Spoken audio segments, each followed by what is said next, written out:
మన VVIT university absolute discipline, absolute education.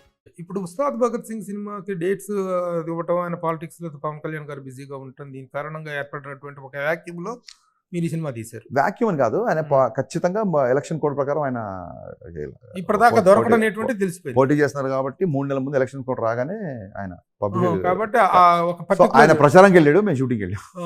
Particular time అనేటువంటి ఇప్పుడు ఆయన గెలిచిపోయాడు, మేము రిలీజ్ దగ్గరికి వచ్చామండి. మళ్ళీ ఇప్పుడు ఆయన ఎప్పుడు వస్తే అప్పుడు షూటింగ్. ఎప్పుడు వస్తారు? మొన్ననే కలిశారండి, నవీన్ గారు, రవి గారు, కళ్యాణ్ గారిని కలిశారు.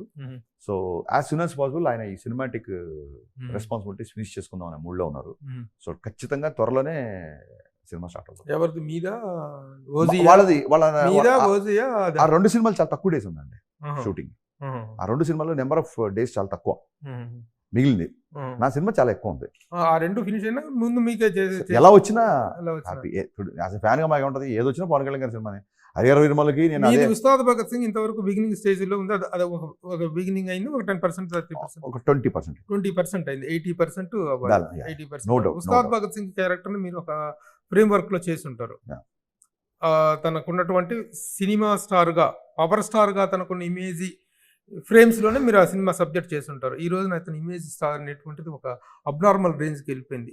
యాజ్ ఎ పొలిటీషియన్ గా power star not only in the films, in the politics also అనేటువంటి రేంజ్కి వెళ్ళింది.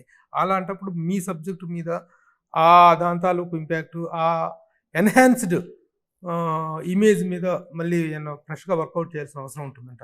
అలాగే ఉండదండి. నేను ఆయన ఎప్పుడు అంత పవర్ఫుల్ వ్యక్తి అని, ఇప్పుడు ఆయన అంటే ఒక పదవి అనే ఒక డిజిగ్నేషన్ పక్కన పెడితే ఆయన ఎప్పుడూ ఇంత పవర్ఫుల్గానే నేను ఊహించుకుంటాను. ఆయన గెలవక ముందే గాజు పగిలే కొద్దీ పదునెక్కు కొద్దీ డైలాగ్ రాసాం. గెలవక ముందే రాసాం. సో ఆయన నేను చూసే విజన్ ఎప్పుడు అలా ఉంటుంది తప్ప ఎలా ఉండదు. So now is there. గాజు పథకాలకు ముందే పదకెక్కుతున్నట్టుగా ఆ టయానికి గాజు పరిస్థితి చాలా సెన్సిటివ్ గా ఉంది. అదే చెప్పు కదా, గాజు మీరు పగలు కొట్టారు. గాజు పరిస్థితి ఏంటో తెలియదు, హౌ స్ట్రాంగ్ ఇట్ ఈస్ అనేది తెలియదు. అవతల విమర్శలు భయంకరంగా ఉంటున్నాయి. అలాంటి ఒక వ్యక్తిని పట్టుకొని నోటికి వచ్చిన మాటలు మాట్లాడుతున్నటువంటి సందర్భం, చాలా దారుణమైన విమర్శలు, ఎవరికి ఏది లేనటువంటి కాన్ఫిడెన్స్ లేనటువంటి పరిస్థితి. ఆ డైలాగ్ అంత బాగా రాశారు మీరు. It worked out. ఈ రోజున అది వర్కౌట్ అయిన ఇది మీకు ఎలా అనిపిస్తుంది? చాలా హ్యాపీగా ఉందండి. చంద్రబాబు నాయుడు గారు చెప్పారు గాజు పగిలే కొద్దీ పదునెక్కు కొద్దీ అని చెప్పి ఆయన చెప్పారు. I felt very happy. Expected అండి. ఇప్పుడు ఆ రోజులో నాకు కొంచెం తిక్కుంది, దానికి లెక్క ఉందని ఎంత ఫేమస్ అయిందో, ఇది ఇప్పుడున్న సోషల్ మీడియా దానికి అంతకంటే ఎక్కువ పాపులర్ అయింది. అండ్ ఎలక్షన్స్ ముందు ఆ టీజర్ రావడం ఇంకా హ్యాపీగా ఉంది. అసలు ఆ డైలాగ్ అందులో అప్పుడు పెట్టడానికి లేదండి, ఖచ్చితంగా. అంటే మేము అప్పుడు అనుకున్నప్పుడు ఎలక్షన్స్ బిఫోర్ సినిమా రిలీజ్ అవుద్ది అనుకున్నా ఆ డైలాగ్ రాశా.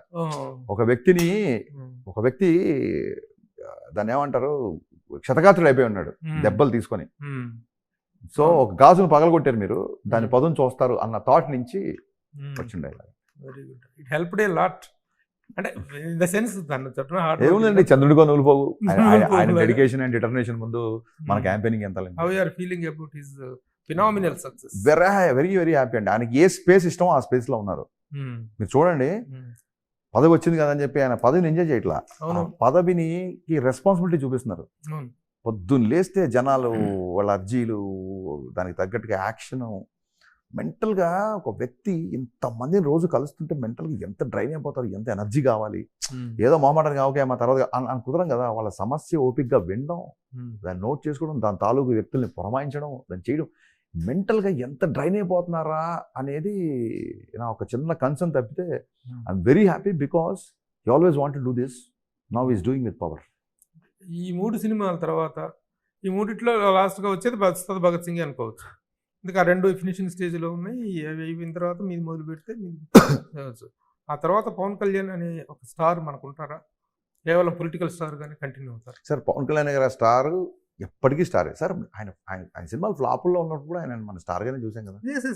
ఆయన మన ఎంటర్టైన్ అడుగుతుంది అదే చెప్తున్నా సార్, ఒక దశాబ్దం పాటు ఆయన ఎంటర్టైన్ చేయలేదు. అయినా మన ప్లేస్ ఏం తగ్గలేదుగా. సో ఆయన రేపు సినిమాలు చేసినా చేయకపోయినా ఎప్పుడు చేసినా చెప్పాను కదా సార్ నేను ఒకసారి, వన్స్ పవన్ కళ్యాణ్ ఫ్యాన్ కట్టె కాలే వరకు పవన్ కళ్యాణ్ ఫ్యాన్. మీరు బేసిక్గా ఎవరి ఫ్యాన్? బేసిక్గా ఎవరి ఫ్యాన్ మీరు?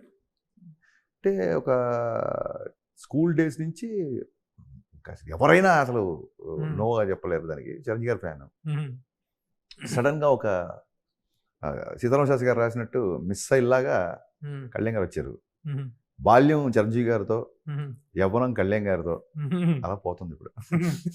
మిగతా జీవితం ఇద్దరితో వెళ్ళిపోతుంది. జీవితం సరిగా ఎవరు తెలియదు, అసలు మనం ఉంటాం. గబ్బర్ సింగ్ టయానికి పవన్ కళ్యాణ్ గారి పరిస్థితి కానీ అప్పటికున్నటువంటి రో ఆఫ్ ఫ్లాప్స్ కానీ రో ఆఫ్ డిసప్పాయింట్మెంట్స్ అనేటువంటి ఎక్కువగా ఉన్న టైంలో మీరు గబ్బర్ సింగ్ టేకప్ చేస్తే what was the pressure you felt ఆ రోజు? ప్రెషర్ లేదండి, అప్పుడు ఒక మొండి ఒక ఒక ఒక ఒక రకమైన అగ్రెషన్ ఉండేది.